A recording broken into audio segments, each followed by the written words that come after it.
Di Pomala, Sulawesi Tenggara, PT Antam Tbk melakukan aktivitas penambangan dan produksi ferronikel.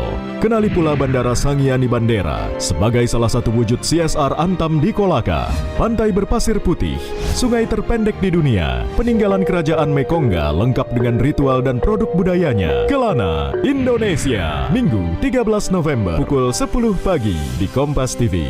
Dipersembahkan oleh Di Pomala, Sulawesi Tenggara, PT Antam Tbk melakukan aktivitas penambangan dan produksi ferronikel. Kenali pula Bandara Sangiani Bandera sebagai salah satu wujud CSR Antam di Kolaka.